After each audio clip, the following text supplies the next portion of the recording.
안녕하세요. 고급미실 이론 첫 번째 강의 한번 시작해 볼게요.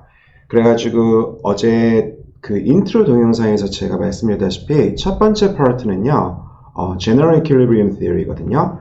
그래서 우리가 처음에 이 General Equilibrium Theory를 이해하기 위해서 일단 우리 미시경제학 시간 때 배운 소비자 이론과 생산자 이론 요거 간단하게 리뷰를 먼저 한 다음에 그 다음에 일반 균형 이론 한번 설명해 볼게요. 자, 그래서 우리가 오늘하고 그 다음에 다음 주 월요일에 1시간 정도 소비자 이론을 일단 먼저 훑어볼 건데요. 미시경제학 수업 들으면 기억나겠지만 거의 대부분의 그 디스커션은 두 가지 재화를 놓고 이제 시작하는데요. 보통 이제 사람들은 많은 재화를 소비하는 게 사실이지만 왜 두 가지 재화만 놓냐면요. 이 두 가지 재화만 넣었을 때에도 우리가 필요한 경제학적인 인사이트를 전부 다 설명할 수 있기 때문이에요.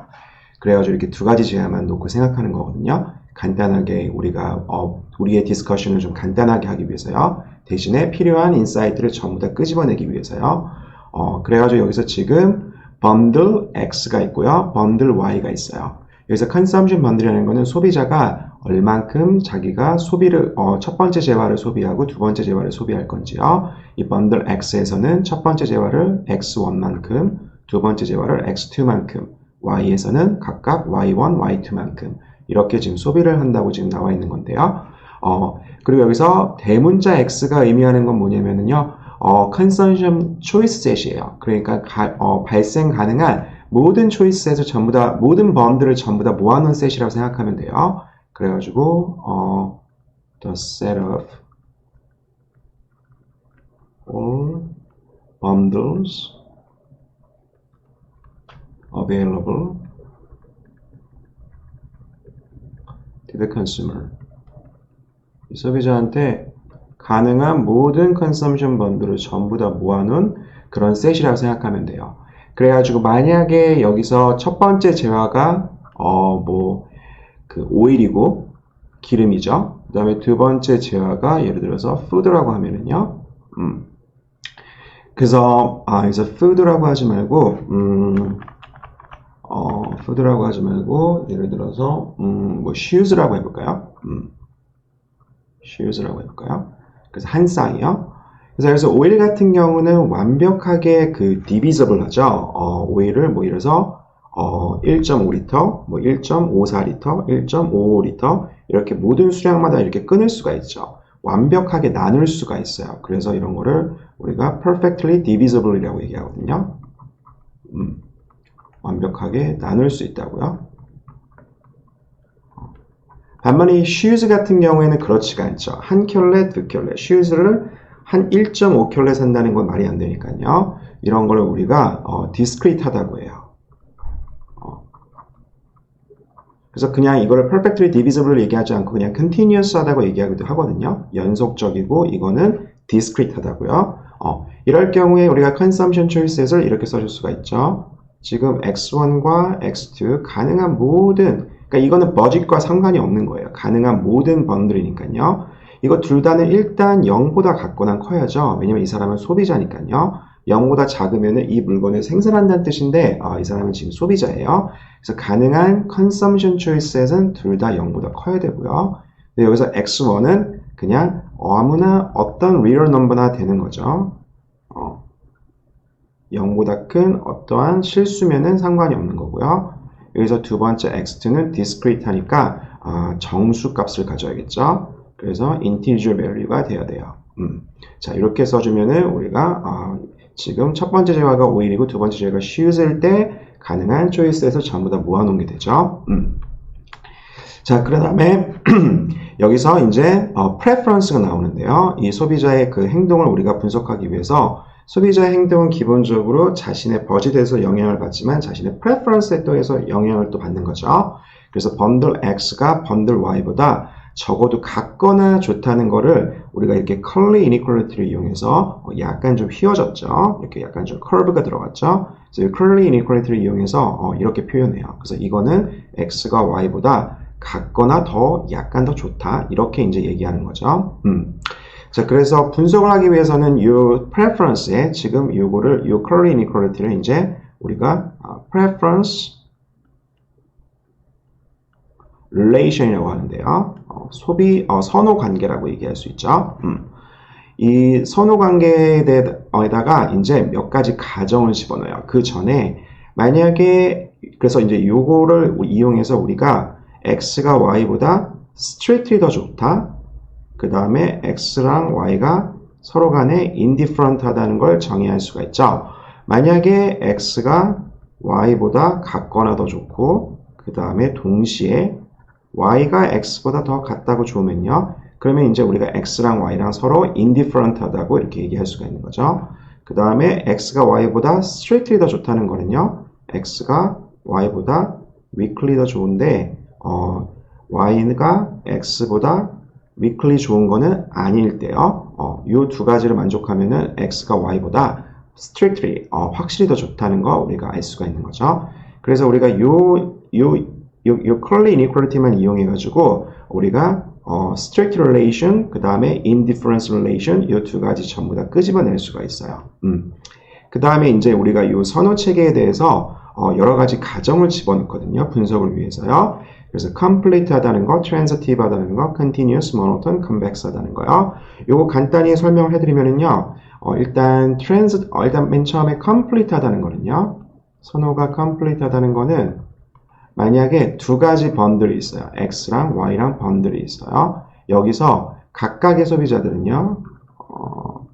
그래서 이제 각각이란 말을 쓸 필요가 없겠네요. 일단 어떤 소비자 한 명을 정해놓고 그 소비자의 선호가 complete 하다는 거는 이 소비자는요.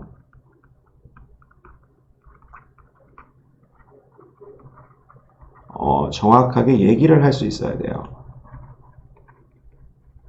어떤 걸 얘기할 수 있냐면은 X가 Y보다 같거나 더 좋은지요. 또는 Y가 X보다 더 같거나 좋은지요. 또는 둘 다인지요. 이 셋 중에 하나를 선택할 수 있다는 얘기예요. 그러니까 bundle X가 Y보다 같거나 더 좋다. 그래서 둘 다 한다는 거는 bundle X랑 bundle Y가 서로 간에 indifferent 하다는 거죠. 이 상품 묶음 X가 Y가 정확히 indifferent 하다는 거요. 이렇게 세 가지 중에 하나를 정확하게 consistent하게 이렇게 얘기할 수 있으면 우리가 선호가 complete 하다고 얘기하고요. 그 다음에 두 번째 선호가 transitive 하다고 얘기하는 거는요. 이제 우리가 세 가지 번들이 필요한데요. X, Y, Z가 필요한데요. 만약에 그래서 만약이죠. 만약에 이 소비자가 X를 Y보다 더 같거나 좋아해요. 그리고 Y를 Z보다 더 같거나 좋아해요.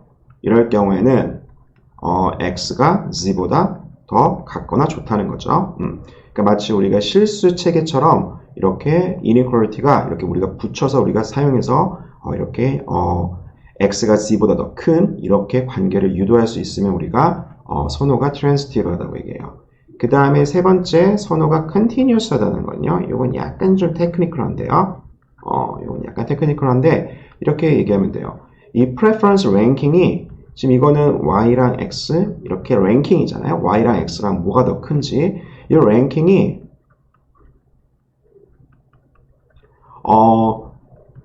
변하지 않는 거예요.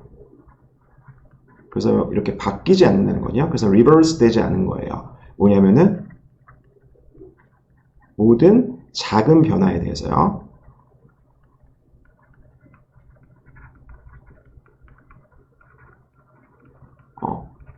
그래서 약간의 우리가 Y를 여기서 살짝만 변화시켜요. 또는 X를 살짝만 변화시켜요. 그럼에도 불구하고 이 Y는 여전히 X가 더 좋다. 그럴 경우에는 continuous하다고 해요. 그래서 우리가 선호가 continuous하지 않은 그런 example이 거의 대부분의 미시경제학 교과서에 나와 있는데요. 이게 바로 우리가 사전 편찬식 선호라고 해가지고요.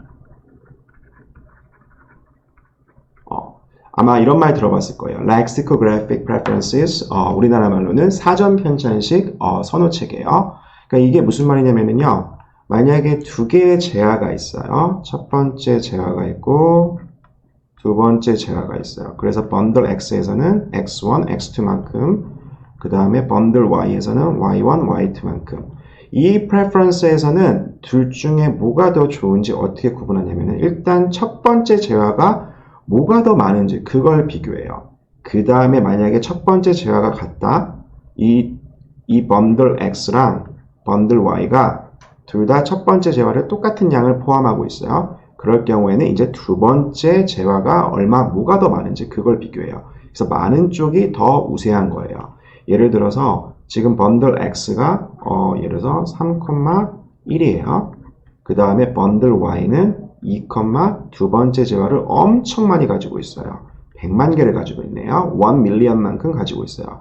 그러면은 비록 두 번째 재화가 이 번들 X랑 비교해 봤을 때 두 번째 재화가 훨씬 많다 하더라도 첫 번째 재화가 2개밖에 안 되죠. 번들 X에서는 3개인데요. 그러면은 3,1 이 번들 X가 더 좋은 거예요. 이 소비자는요. 첫 번째 재화를 가장 우선시하고 그 다음에 같으면 두 번째 재화 우선시하고 이런 식이에요. 이게 왜 discontinuous한지 한번 알아볼까요? 만약에 우리가 여기서 번들 xn이라는 걸 한번 적어볼게요. subscript n을 이용해서요. xn을 어떻게 적냐면은 3 플러스 1 over n의 1이요. 여기서 n은 지금 자연수인데요. 그래서 3 플러스 1 over n은 3점 몇이라는 거 우리가 알 수가 있죠. n에 따라서요. 그 다음에 y를 어떻게 잡냐면요. y를 3,2라고 잡아볼까요? 3,2요. 자, 그러면은 우리가 모든 n에 관해서요. 여기서 for all n에 관해서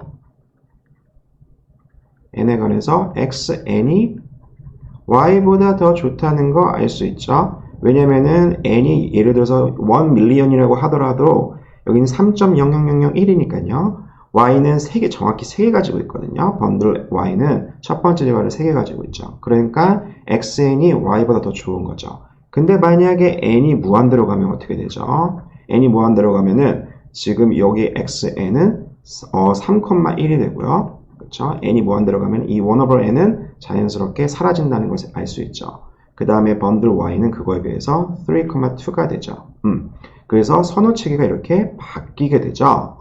자, 왜 이게 이제 discontinuous 하다고 얘기할 수 있냐면은 n이 충분히 커요. 그러면은 xn이 어떻게 되냐면은 3.00000000001 그 다음에 1이거든요. y는 그대로 3,2죠. 우리가 여기서 xn의 여기 번들 x에서 첫 번째 재화를 0.0000001만큼 바꿨는데 선호체가 이렇게 부등호가 반대로 돼버렸죠. 자, 이런 lexicographic preferences는 이런 성질을 가지고 있는데요. 우리가 이런 성질을 만족하면 선호가 discontinuous하다고 얘기해요. 자, 그 다음에 네 번째, 다섯 번째는 그렇게 어렵지 않은데요. 네 번째 assumption은 선호가 monoton하다는 거예요. 이거는 우리가 사자성어 다다익선으로 표현할 수가 있죠. 그래서 영어로는 우리가 친숙한 the more the better 많으면 많을수록 더 좋다는 거예요. 자, 그래서 선호 체계가 모노톤하다는 거는 다다익선이라는 거예요. 그 다음에 다섯 번째로는 선호 체계가 컨벡스하다는 어썸션이 있어요. 이것도 약간 좀 테크니컬한 건데 이건 뭐냐면요. 이 소비자가 되게 극단적인 번들보다요. 되게 극단적인 익스트림한 것보다는 그거의 에버리지를 더 좋아한다는 거예요. 그러니까는 이게 이거에 대한 정확한 그 정의는 어떻게 되냐면은 이렇게 써줄 수가 있거든요. 만약에 번들 Y가 있고요. 잠시만요. 번들 만약에 번들 X랑 Y가 서로 간에 indifferent해요. 그러면은 이거를 번들 X를 T만큼, 그 다음에 Y를 1-T만큼, 여기서 T는 지금 0과 1 사이의 어떤 숫자거든요. 0과 1 사이의 어떤 숫자거든요. 그래서 between 0 and 1이거든요. 그래서 만약에 X랑 Y를 절반씩 섞어요. T가 2분의 1이라고 하면요. 2분의 1 X, 그 다음에 2분의 1 Y. 그러니까 여기서 X랑 Y를 우리가 extreme한 걸로 생각하고요. 그 다음에 여기 절반씩 섞은 거를 average로 생각하면요. 만약에 선호가 convex 하면은요, 이 번들을요, 반반씩 섞은 이 번들을 x 또는 y보다 더 좋다고 얘기하는 거예요. 그러면 우리가 선호가 convex하다고 얘기해요. 그래서 이게 보통 5가지 assumption이 이제 우리가 선호에 집어넣는 일반적인 assumption이거든요. 분석을 하기 위해서요. 처음에 complete하다는 거, transitive하다는 거, continuous하다는 거, 그 다음에 마지막으로 네 번째로 monotone하다는 거, 그 다음에 convex하다는 거요. 자, 그래서 이런 5가지 assumption이 있고요. 우리가 일단 여기서 우리가 complete하고 transitive하다 이 2가지 조건을 만족하면은 우리가 선호가 consistent, 일관적이라고 얘기를 해요. consistent 또는 선호가 rational하다고 얘기를 해요. 자, 그래서 우리가 왜 이런 가정들을 필요로 하냐면요. 여기서 우리가 이 앞에 convex하다는 거는 그렇게 중요하지 않은데요. 처음에 4가지 가정을 만족하면은 우리가 어떤 소비자의 선호를요, 이 선호를 이렇게 utility function으로 바꿀 수가 있어요. 그래서 만약에 소비자가 bundle X를 bundle Y보다 더 좋아한다, 같거나 더 좋아한다, 그럴 경우에 U of X가 이 utility function에 이 번들을 집어넣어서 값을 구한 거죠. 이 U of X가 U of Y보다 더 같거나 크다고 얘기할 수 있는 거예요. 여기서 U of X는 우리가 이제 보통 얘기하는 이제 function이거든요. 이 실수값을 갖는 function이에요. 그래서 뭐 U of X가 3, 그 다음에 U of Y가 2, 그래서 3이 2보다 크니까 이 사람이 bundle X를 bundle Y보다 더 좋아하는구나. 이렇게 우리가 유추할 수 있다는 거예요. 그렇게 유추할 수 있게끔 도와주는 이 utility function이 존재한다는 게 되게 formally하게 증명이 돼 있어요. 이 4가지 그 가정을 만족하면은요. 그래서 우리가 이렇게 utility function이 이렇게 선호 체계, 이렇게 선호 relation과 같게 동일한 방향으로 이렇게 움직이면은요. 이 utility function이 이 사람의 preference를 정확하게 대변한다고 얘기를 해요. 그래서 이렇게 representation theorem 같은 게 있어요. 그래서 utility representation theorem이요. 자, 근데 이 utility function의 중요한 성질은 뭐냐면요, ordinal property를 가져요. 자, 이게 우리가 보통 서수적 성질이라고 얘기할 수 있죠. 그래가지고 만약에 어떠한 utility function이 이 사람의 소비를 이 사람의 선호를 반영해요. 정확히 대변해요. 그리고 f가 만약에 여기서 또 다른 f 펑션이 있는데요. 펑션 f가 increasing이에요. 증가한다는 얘기죠. 그럴 경우에 우리가 요거를 서로 간에 이렇게 요거 합성함수라고 하죠. 이 composition 역시 이 사람의 선호를 정확하게 대변한다는 게 ordinal property예요. 자, 그래가지고 만약에 어떤 소비자가 있는데요. 이 소비자의 preference가 우리 컵 더글라스 있죠? x1, x2 그래서 각각 2분의 1씩이요. 지수를 2분의 1씩 올렸다는 거는 결국 우리가 스퀘어 루트를 씌워준 거랑 똑같죠. 그래서 이 사람의 utility function이 이렇게 컵 더글라스로 만약에 대변이 된다. 이 utility function이 이 preference를 represent 한다. 그렇게 얘기를 했을 경우에는 우리가 이거에 어떠한 요거는 이제 우리가 monotone transformation이라고 하거든요. 이렇게 합성함수 씌우고요. 왜냐하면 바깥의 함수가 증가하는 그런 거기 때문에 또는 increasing transformation 또는 monotone transformation 이렇게 부르는데요. 이 utility function의 어떠한 monotone transformation도 역시 이 같은 소비자의, 그러니까 우리가 만약에 소비자 여기서 지금 한 명이 있는 거죠. 이 소비자의 preference가 지금 이거예요.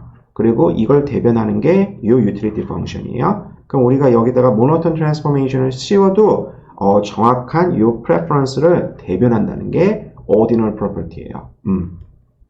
그래가지고 지금 여기다가 만약에 4x1, x2 플러스 2요.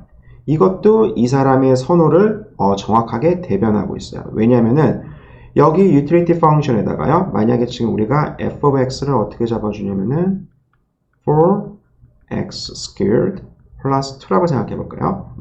이거 x가 0보다 큰 이 범위에서는요. increasing function이거든요. 함수가 계속 증가하죠. 그러면은 요 f랑 u를 우리가 같이 이렇게 합성해 주면은요. 그러면은 4x1, x2 플러스 2가 나오는 거죠. 그 다음에 역시 log of x1 플러스 log of x2 이것도 이 사람의 선호를 정확하게 대변하는 utility function이에요. 왜냐하면은 여기서 이제 g of x를 어떻게 잡아볼까요? g of x를 2 times log of x로 한번 잡아볼까요? 그러면 g of u x는요. 그러면은 여기다가 log 씌워주고 거기다 2 곱해주면은요. 그 다음 그러면은 log of x1 플러스 log of x2 이렇게 나온다는 거 쉽게 알 수 있을 거예요. 그런데 2 times log of x는 그래프 그려보면 알겠지만 이렇게 x가 0보다 큰 범위에서는요. 이렇게 증가하죠. 그래가지고 어떠한 그 increasing function을 씌워줘도 상관이 없어요. 이 말은 결국에 무슨 말이냐면요. 우리가 만약에 u of x가 6이고요. 그 다음에 u of y가 3이에요. 그러면은 6이 3보다 크니까 x가 y보다 더 좋다는 거 우리가 유추할 수 있는 거죠. 하지만 우리가 절대 이거를 이 소비자가 번들 x를 번들 y를 보다 2배 더 좋아한다고 그렇게 얘기할 수는 없다는 얘기예요. 왜냐면 우리가 여기다가 increasing function을 만약에 우리가 여기다 씌워주면은요. 전부 다 여기서 f of x를 10분의 1 거기다가 1을 더해줄까요? 10분의 1 x에다가 1이요. 이거 역시 increasing function이죠. 이렇게 transformation 해주면은 이 값은 1.6이 되죠. 그 다음에 이 값은 1.3이 되죠. 자, 1.6과 1.3 비교해보면 이제 더 이상 2배보다 크진 않죠. u of x가 u of y보다 2배보다 크지 않아요. 그러니까 여기서는 뭐가 더 크냐 요 사실만 중요하지 어떤 게 더 크다 이 사실만 중요하지 이걸 우리가 그런 cardinality 이런 거를 우리가 적용하면 안 된다는 얘기예요. 자, 그래서 utility function이 나오면 우리가 이제 indifference curve 무차별 곡선을 역시 생각해 줄 수 있는데요. 무차별 곡선은 어떻게 정의가 되냐면은 utility function의 level set으로 이제 정의가 되죠. 그래서 정확하게 같은 utility를 주는 x1 첫 번째 제와 두 번째 제와의 묶음을 우리가 utility indifference curve로 생각할 수가 있어요. 그리고 우리가 indifference curve의 기울기를 한계대체율이라고 하죠. 영어로는 marginal rate of substitution, MRS라고 부르는데요. 그래서 이거를 수학적으로 유도하려면은 우리가 지금 이거를 전미분한다고 얘기하거든요. 이 utility function을 전미분하면은 어떻게 되냐면요. 일단 기본적으로 함수가 딱 변수 하나에만 의존하고 있어요. 이럴 경우에 우리가 이거의 전미분은 어떻게 되냐면요. f를 미분해 준 다음에요. 그 다음에 dx1 이렇게 표현하거든요. 근데 만약에 f가 변수 두 개에 의존하고 있어요. x1과 x2요. 그럼 이 함수가 변하는 거는요. 두 가지 요인에 의존하죠. x1이 변하면은 역시 f가 변하고요. 동시에 x2가 변하면 또 역시 f가 변하죠. 그래서 이거에 대한 전미분은 df는 어떻게 우리가 표현할 수 있냐면요. 여기서 또 df인데요. f가 얼만큼 변하는지는 변수가 하나일 때에는 x1이 얼만큼 marginally 변하고 거기다가 x1의 변화량을 곱해주면 되는 건데요. 여기서는 만약에 두 변수가 있다 그러면은 df는 이제 우리가 partial derivative 편미분이라고 하죠. 첫 번째 변수가 marginally 얼만큼 변했는지, 그 다음에 변수 x1이 얼만큼 변했는지, 그 다음에 두 번째로 x2가 두 번째 변수가 얼만큼 marginally 변했는지 거기다가 dx2를 이렇게 곱해주면 돼요. 이걸 우리가 total differentiation, 한국말로는 전미분이라고 하거든요. 자, 그래서 이 utility function에다가 utility function을 전미분 해보면은요, 그러면 이렇게 써줄 수가 있어요. 지금 utility function은 x1, x2 두 가지 변수에 의존하니까요. u를 처음에 x1에 관해서 미분해주고, 그 다음에 dx1이요. 그 다음에 두 번째로 u는 x2에도 역시 의존하고 있죠. 그래서 x2에 관해서 편미분해준 거, 거기다가 dx2 곱해준 거예요. 그 다음에 여기서 u upper bar 이거는 지금 constant죠. 그래서 우리가 미분해주면은 0이 돼요. 자, 그래가지고 우리가 이 indifference curve의 기울기를 구하기 위해서는요, 기울기는 dx2 over dx1인데요. 왜냐면은 우리가 보통 첫 번째 재화의 소비량을 x축에 놓고 두 번째 재화의 소비량을 y축에 놓으니까요. 여기서 indifference curve의 기울기라는 건요. 순간 기울기라고 하는 거는 y축에 있는 dx2 그래서 dx2에다가 그 다음에 dx1 이렇게 우리가 정의할 수 있죠. 기울기요. 보통 y축, x축 하면은요, 델타 y over 델타 x가 기울기가 되니까요. 그래서 순간 기울기는 우리가 이 삼각형 대신에 이 델타라는 표현 대신에 d라는 표현을 쓰죠. 자, 그래서 이걸 dx2 over dx1으로 풀어주면 우리가 이런 거를 얻을 수가 있죠. dx2 over dx1은 마이너스 어떻게 되죠? 마이너스 지금 델타 u의 데리베티브요. partial 데리베티브요. 그 다음에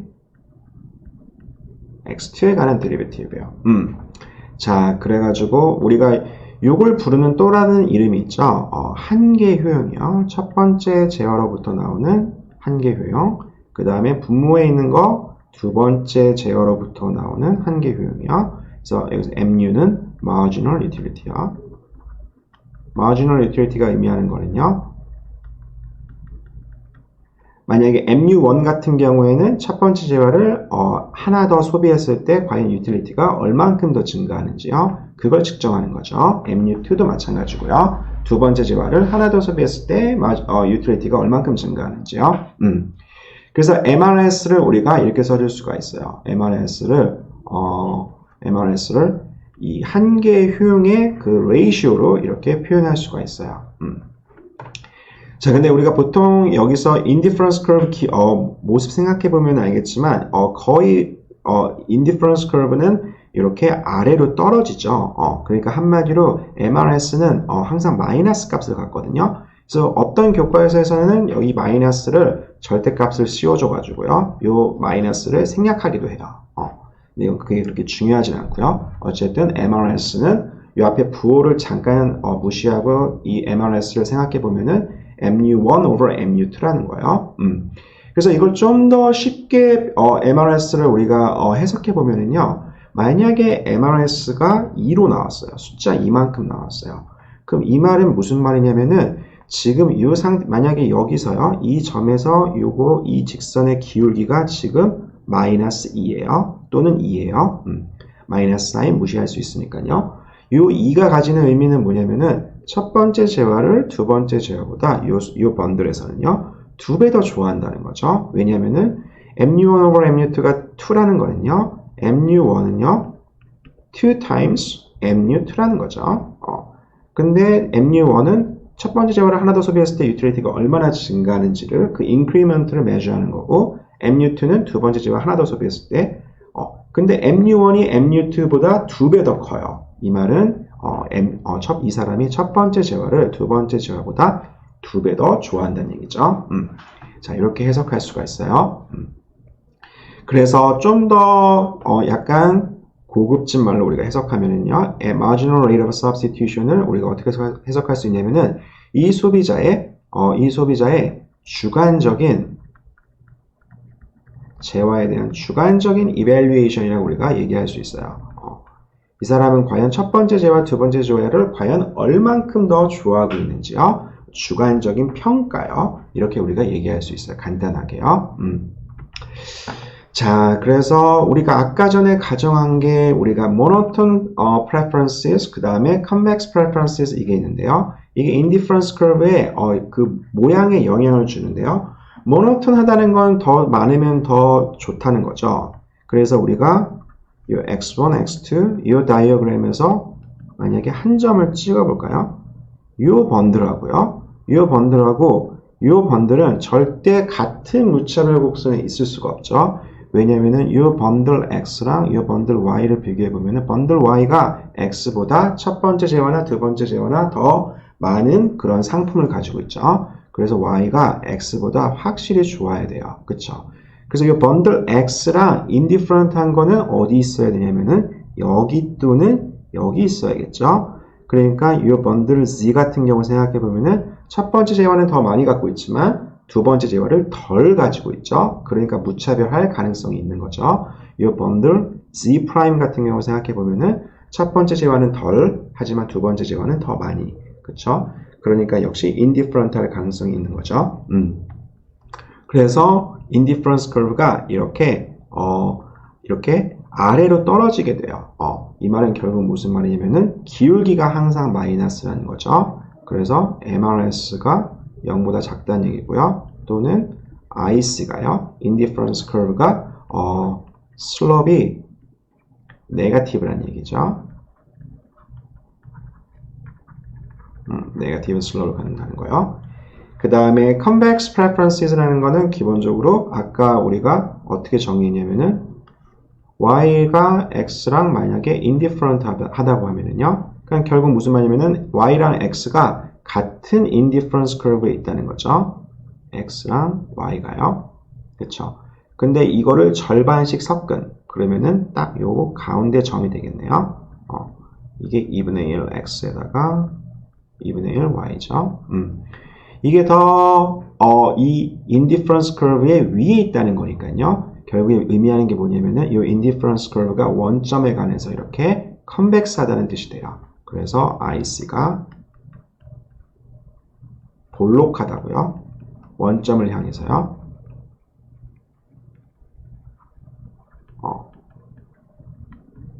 자, 이렇게 우리가 써줄 수가 있어요.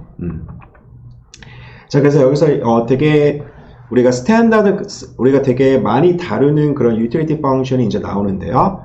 지금 예를 들어서 컵 더글라스 한번 생각해 볼까요? 컵 더글라스는 이제 이렇게 표현이 되는데요. x1에다가 알파 승만큼 해주고 그 다음에 x2에다가 1 알파만큼 해주고 유틸리티 펑션이 이렇게 생겼어요. 그러면은 우리가 일단 아까 얘기한 것처럼 유틸리티 펑션은 ordinal property를 가지고 있으니까 아무런 그 increasing function을 밖에다 씌워도 utility function의 그 preference는요 변하지가 않는 거죠. 자, 그래가지고 우리가 로그를 만약에 씌워볼까요? 로그를 씌워주면은 로그 빼고 로그를 씌워주면은 로그에다가 x1 알파, x2 1 알파니까요. 그래서 로그 법칙에 의해서 이거를 알파 로그 of x1 플러스 1 알파 log of x2 이렇게 써줄 수가 있는 거죠. 왜냐면 지수는 밖으로 나오고요. 그 다음에 곱셈은 로가리즘에서는 덧셈이 된다는 거 알고 있죠. 자, 그래서 이렇게 바꾼 다음에 그 다음에 이제 우리가 MRS를 구해줄 수가 있어요. 좀 더 쉽게요. 자, MRS는 mu1 over mu2인데요. 아까 전에 얘기한 것처럼 마이너스를 붙여도 되고 그냥 무시해도 돼요. 자, 그래서 mu1 over mu2인데요. 여기서 x1에 관해서 편미분 해주면 어떻게 되죠? 그러면은 alpha over x1이 되죠. 왜냐면 두 번째 이 텀은요 x1에 dependent 하지 않으니까요. 그래서 날라가 버려요. 편미분하는 거예요. 그래서 로그를 미분하면은 log of x를 미분하면은 1 over x가 된다는 사실을 알고 있죠. 그 다음에 mu2는 x2에 관해서 편미분 해주면은 1 alpha over x2가 된다는 거예요. 그래서 이거 정리해주면은요. alpha over 1 alpha 그 다음에 x2 over x1 자, 이렇게 되고 있죠. 자, 그래서 아까 잠깐만요. 제가 하나만 더 돌아갈게요. 아까 여기서 convex preference가 이제 이 원점에 관해서 indifference curve가 이렇게 원점에 관해서 이렇게 볼록하다는 성질을 얘기했는데 이게 결국 또 의미하는 게 뭐예요? 볼록하다는 게 의미하는 게 뭐냐면요. x1이 작을 때는 기울기가 상대적으로 되게 스티프하죠. 하지만 x1이 커지면 커질수록 이렇게 기울기가 indifference의 기울기가 이렇게 이제 플랫해지는 거죠. 그러니까 MRS가 x1에 관해서 이렇게 감소하는 그런 걸로 생각할 수가 있어요. x1에 관해서 이렇게 x1이 증가하면 증가할수록 그 rate of substitution이요 기울기가 이렇게 점점 플랫해진다는 거예요. 그래서 요 MRS의 요 사이즈가 점점 더 감소한다는 요걸로 역시 얘기할 수도 있어요. 되게 인투이티브하죠. 왜냐면은 지금 이 점 같은 경우 보면은요. 여기선 지금 x1을 첫 번째 재화를 거의 안 가지고 있고 두 번째 재화를 엄청 많이 갖고 있는 거죠. 그럴 때는 x1, x2, 재화 1과 재화 2 이 둘 중에 뭘 더 좋아하냐고 소비자한테 얘기하면은요. 이 사람은 이미 벌써 두 번째 재화를 엄청 많이 가지고 있어요. 그러니까 당연히 첫 번째 재화를 더 많이 좋아하겠죠. 그 말은 MRS가 상대적으로 큰 값을 갖는 거죠. 이 번들을 생각해 보면은요. 반대로요. 이때는 첫 번째 재화를 많이 갖고 있고 두 번째 재화가 되게 이제 희소성의 가치를 갖고 있네요. 그러니까 첫 번째 재화를 덜 좋아하겠죠. 그쵸? 그러니까 MRS가 작은 값을 갖게 되는 거예요. 자, 그래가지고 여기서 지금 MRS 보면은요. X1에 관해서 X1이 여기 분모에 있으니까요. 떨어진다는 거 알고 있죠? 알 수 있죠? 그래서 이 컵 더글라스 이 프레퍼런스는요. 요거는 만약에 소비자의 선호가 이 펑션에 대해서 이렇게 대변된다고 하면은요. 그 사람의 선호는요. 컨벡스하다는 걸 알 수가 있어요. 왜냐면 이 MRS가 X1에 관해서 떨어지니까요. 그 다음에 두 번째 example은 이제 두 재화가 서로 간에 substitute 한 건데요. 이거는 제가 그냥 넘어갈게요. 왜냐? 이건 되게 어렵지 않거든요. indifference curve가 이렇게 리니어하다는 거 이거 아마 알고 있을 거예요. 그래서 요거를 indifference curve 그리는 방법은 U로 맞춰준 다음에 X2에 관해서 풀어준 다음에 우리가 이제 우리가 이렇게 그림을 그려줄 수 있는 거죠. 그런 다음에 우리가 두 재화가 정확하게 complements가 된다는 거예요. 보완제가 된다는 거예요. 여기서 약간 좀 그 오타가 있는데 요게 maximum이 아니고요. 요거 minimum이에요. 자, 요거에 대한 그래프는 이렇게 L shape이 된다는 거 이거 알고 있죠, 이거요. 이렇게요. 그래서 이게 왜 둘 재화가 완벽하게 보완제냐고 하면은요.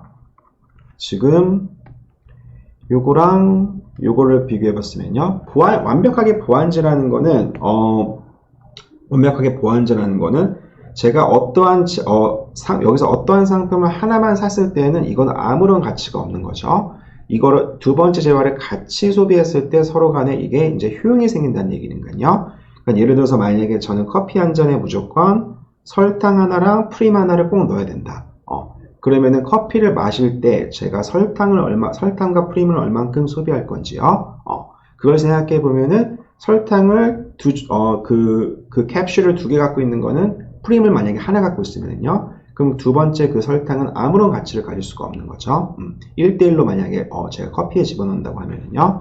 그것처럼 여기서 지금 이 번들과 이 번들을 비교해 보면은 이거는 이 번들 Y는요. X에 비해서 첫 번째 재화를 좀 더 많이 갖고 있지만 두 번째 재화가 서로 같아요. 그래서 이럴 경우에는 더 많은 첫 번째 재화가 아무런 가치를 가질 수가 없는 거죠. 만약에 두 재화가 이렇게 보완제라고 하면은요. 자, 그래서 indifference curve가 이렇게 L shape로 나온다는 거예요. 그 다음에 마지막으로 이제 CS 펑션이 있는데요. 요거는 약간 조금 복잡하게 생겼죠. 아마 학부 미지경제학 때 이런 펑션을 받는지 안 받는지 모르겠지만 아마 요 elasticity, 탄력성이라는 말 들어본 적 있었을 거고요. 그 다음에 substitution, 그래서 대체 탄력성이죠.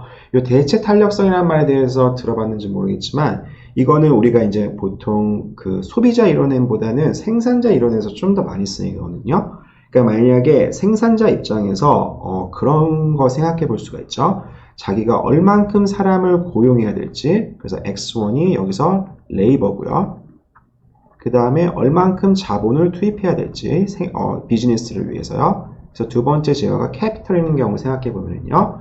근데 이거를 결정하는 데에는 각각의 인풋 프라이스에 영향을 받죠. 과연 지금 사람 한 명 고용하는데 최소 얼만큼을 줘야 되는지요. 이걸 보통 웨이지로 표시하고요. 그 다음에 캐피털을 구입하는 데 있어서 얼만큼의 가격을 지불해야 되는지 보통 이걸 interest rate R로 표시를 하죠. 그래서 R과 W의 영향을 받는데요. 만약에 W over R을 생각해 볼까요? 이거는 한마디로 지금 상대 가격이죠. 한마디로 자본에 비해서 레이버가 얼만큼 더 비싼지를 나타내주는 상대 가격이에요. 만약에 이 상대 가격이 증가하면은요, 그러면은 이 entrepreneur의 그 x1 over x2는요. 그러니까 한마디로 자본에 비해서 사람을 얼만큼 더 고용할 건지 이거는요. 당연히 직관적으로 이건 떨어지겠죠. 만약에 최저임금제든 어떤 요인에 의해서 임금이 올랐어요. 그래서 레이버가 상대적으로 비싸졌어요. 그럼 당연히 그 entrepreneur는요. 상대적으로 비싸진 레이버에 대한 수요를 줄이고 자본으로 이제 이렇게 트랜지션이 발생하겠죠. 그래서 x1 over x2가 이렇게 줄어들겠죠. 자, 요게 과연 얼만큼 이렇게 responsive한지 요거를 measure하는 게 대체 탄력성이라고 해요. 그래가지고 percentage change 탄력성은 기본적으로 이 percentage로 이제 우리가 measure를 하죠. 왜냐면은 그 단위를 무시하기 위해서요. percentage change in x2 over x1 또는 x1 over x2요. 이거를 percentage change W over R 이렇게 이제 해주는 게 요게 우리가 보통 elasticity of substitution between 1 and 2 두 인풋에 관한 대체 탄력성이라고 해요. 그러니까 한마디로 얼만큼 둘 간의 대체 관계에 있는지 그걸 보는 거예요. 근데 이 펑션이 갖고 있는 거는요. 이 펑션이 갖고 있는 특징은 요 elasticity substitution이 항상 constant예요. 이거 아마 생산자 이론에서 조금 한번 다뤄볼지 시간이 있으면 한번 다뤄보긴 할 건데요.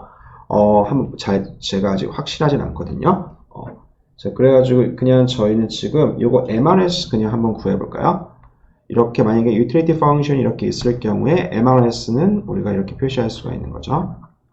자, 그래서 x1에 관해서 미분해주면은 조금 복잡하지만 우리가 그 chain rule 이용해 보면은요, 합성 함수이기 때문에 미분할 때 chain rule을 우리가 써줘야죠. 그래서 바깥에 거 먼저 미분해 주고요. 지수에서 1만큼 빼주고 x1에 관해서 미분해 주면은요, 알파 로우 x1 로우 마이너스 1이죠. 자, 요거 그리스 문자인데요. 요거 로우라고 읽어요. 로우로요. 자, 그래서 지금 바깥에 거 미분해주고 그 다음에 안에 거 x1에 관해서 미분해준 거 곱해준 거죠. 이게 이제 mu1이 되죠. mu2는 바깥에 게 똑같으니까 똑같은 펑션이 이렇게 딱 expression이 적힌다는 거 우리가 예상할 수 있죠. 대신에 이제 안에 거 미분해 줄 때 우리가 이제 요 x2를 미분해 줘야 되니까요. 베타 x2 베타 로우 x2 로우 마이너스 1이요. 그래서 이거 지워줄 거 지워주면은 이거 이제 똑같은 거니까 날라가죠. 그 다음에 로우도 날라가네요. 그래서 알파 over 베타 x1 over x2 이거를 파워를 로우 마이너스 1만큼 이렇게 올려주는 게 MRS가 되는 거죠. 자, 그래서 MRS exercise까지 한번 해보고요. 지금 시간이 한 15분 정도 남았는데 원래는 제가 여기까지 하고 잠깐 비디오를 끄는 다음에 다음 거 하려고 했었는데 그냥 계속 해볼게요. 자, 그래서 우리가 MRS까지 구하면은 이제 소비자가 과연 어떻게 행동할 건지 그걸 우리가 이제 예측을 할 수가 있는데요. 자, 그래서 여기서 소비자가 어떻게 행동할 건지 예측하기 위해서는 이 소비자가 어떻게 움직일지에 대한 공리가 필요해요. postulate이 필요해요. 그래서 어떻게 움직일 건지 어떻게 움직일 건지 우리가 가정을 할 거냐면요. 이 소비자는 어떠한 번들을 선택하냐면은 가장 높은 유틸리티를 안겨다주는 그 소비자한테 안겨다주는 그 번들을 선택하게 돼요. 근데 여기서 이제 중요한 게 constraint가 있죠. 제약이 있는 거죠. 그래서 이 사람이 기본적으로 버짓을 갖고 있는데요. 인컴 M을 갖고 있는데 이 사람이 갖고 있는 이 사람의 총 지출액이죠. total expenditure요. 지금 만약에 첫 번째 재화를 X1만큼, 두 번째 재화를 X2만큼 소비한다고 했을 때요. 가격이 지금 P1, P2로 주어져 있어요. 첫 번째 재화의 가격, 두 번째 재화의 가격. 그러면 P1, X1은 첫 번째 재화를 사는데 총 쓰이는 비용이죠. 그 다음에 P2, X2는 두 번째 재화를 사는데 들어가는 총 비용이요. 이 합, 그러니까 total expenditure가 그 사람이 가지고 있는 인컴을 넘어서는 안 된다는 거죠. 자, 이런 예산 제약을 가지고 있어요.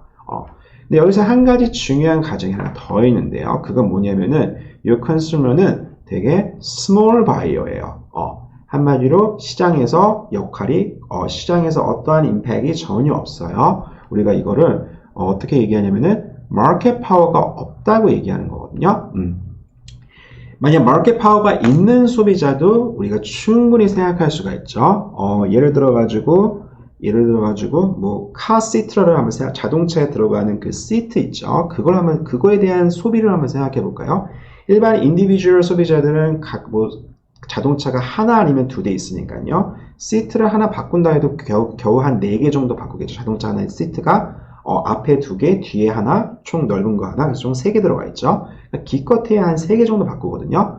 근데 만약에 현대자동차가 카시트를 소비하는 거는요, 우리가 훨씬 더 크다는 거 알 수가 있죠. 그리고 그 주문 들어가는 양에 따라서 이 카시트를 만드는 이 제작하는 사람 입장에서는 전체 생산량이 왔다 갔다 하니까요. 이런 현대자동차 같은 경우는 마켓 파워가 있다는 거 충분히 알 수가 있죠. 코카콜라도 마찬가지죠. 우리가 이제 뭐 편의점이나 슈퍼마켓 가가지고 코카콜라를 우리가 소비할 때도요. 보통 하나 아니면 2개 이제 이렇게 소비를 하죠. 근데 일반적인 뭐 피자 업체나요. 뭐 피자헛이나 그 다음에 치킨 업체요. 보통 치킨을 주문하면 코카콜라가 하나 딸려오죠. 그러니까 그 사람들은 대량으로 주문을 하죠. 이런 경우에 이제는 코카콜라 코리아랑 이제 예를 들어서 치킨 업체인 교촌치킨하고는요. 서로 간에 이제 가격을 정하기 위해서 서로 간에 이제 bargaining을 하게 되는데요. 협상을 하게 되죠. 그럼 이때는 양자 간에 서로 간에 이제 파워가 생기는 거죠. bargaining 파워가요. 근데 우리가 여기서 중요한 건 일반적인 소비자들은 small buyer들은 여기서 마켓 파워가 전혀 없다는 거예요. 그게 무슨 말이냐면은 그들의 consumption behavior는요. consumption behavior는 어떠한 market price에 아무런 영향을 주지 않는다는 사실이요. 우리가 이걸 줄여가지고 price taker라고 하거든요. 가격을 그대로 받아들이는 사람들이요. 만약에 가격을 그대로 받아들이지 않는다고 하면은 이 P1과 P2는 X1에 관한 이제 펑션이 되는 거죠. 만약에 X1을 더 많이 소비하면 소비할수록 P1이 낮아질 가능성이 있는 거니까요. 그쵸? 그래서 이 P1과 P2는 이제 X1과 X2에 관한 펑션이 되는데 price taker라는 그 가정하에서 우리가 이 P1과 P2를 그대로 constant로 가격은 기본적으로 시장에 의해서 결정된다는 가정이죠. 그래서 우리가 이걸 constant로 받아들인 다음에 문제를 분석할 수가 있어요. 자, 그러면은 이제 UMP가 어떻게 써지면은요. Utility Maximization Problem, 효용 극대화 문제죠. 이거는 소비자 입장에서는 X1과 X2, 첫 번째 재화를 얼만큼 소비할지, 두 번째 재화를 얼만큼 소비할지, 자신의 유틸리티를 가장 극대화시켜주는 그런 소비량을 결정한다는 거죠. 근데 제약식이 하나 있는 게, 이 예산 제약식이요. 자, 그래서 지금 이 UMP 같은 경우에는요, 하나의 inequality가 제약으로 걸려 있고요. 그 다음에 이 utility function을 어떻게 극대화시켜 주는지 그거에 관한 문제죠. 자, 요거를 우리가 보통 어떻게 푸냐면은요. 지금 우리가 선호가 모노톤하다는 가정이 있죠. 더 많으면 더 좋다는 거예요. 모노톤이요. 그래가지고 만약에 P1X1 플러스 P2X2가 M보다 strictly 작다고 하면은요. 그럼 이 X1과 X2는요. 절대 소비자의 효용을 극대화시키는 번들이 될 수가 없어요. 왜냐? 만약에 이렇게 M보다 낮을 경우에 X1 또는 X2를 증가시킴으로써 효용을 더 증가시킬 수가 있으니까요. 그 말은 무슨 말이냐면은 만약에 X1과 X2가 이게 optimal 번들이다 라고 했을 때에는 전체 expenditure랑 그 사람이 가지고 있는 인컴이 정확하게 서로 같아야 된다는 얘기죠. 이 말이 무슨 말이냐면 우리가 이 constraint가 이 예산 제약식이요. 이 constraint가 정확하게 바인딩 한다는 표현을 써요. 바인딩 한다고요. 대신에 이 부등식이 이렇게 inequality로 만족했을 경우에는요. 이 constraint가 slack하다는 표현을 써요. slack하다는 건 약간 남았다는 얘기거든요. 이렇게 제약이 slack하다는 표현을 써요. 근데 지금 우리가 이걸 이용해서요. 선호가 모노톤하다는 걸 이용해가지고 예산 제약식이 정확하게 이렇게 등식으로 성립한다는 거 알 수 있죠. 이 x1과 x2가 옵티멀 번들이라고 하면은요. 그래가지고 이거를 x1 또는 x2로 먼저 풀어준 다음에요. 그래서 여기서 x1은 어떻게 되냐면은 m-p2 x2를 p1으로 나눠준 값이죠. 이렇게 풀어준 다음에 이 식을 utility function에 이 x1에 이렇게 대입을 한 다음에요. 그 다음에 문제를 풀어줄 수가 있어요. 그래서 지금 example 하나 나와 있는데요. 컵 더글라스 나와 있죠. 그 다음에 소비자의 인컴이 8, 그 다음에 첫 번째 재화의 가격이 1, 두 번째 재화의 가격이 4. 이때 optimal bundle이 어떻게 되는지요. 이거 한번 생각해 보면요. 지금 예산 제약식을 이렇게 쓸 수가 있는 거죠. x1 plus 4x2가 8이라는 사실이에요. 그쵸? 그럼 우리가 x1을 8 4x2로 써줄 수가 있네요. 그쵸? 그 다음에 utility function이 지금 이렇게 나와 있었는데요. 역시 로그를 씌워준 다음에 이거를 바꿔버려요. transform 해버려요. 그래서 alpha log of x1 1 minus alpha log of x2로요. 자, 그 다음에 여기다가 x1에다가 이 a-4x2를 대입해요.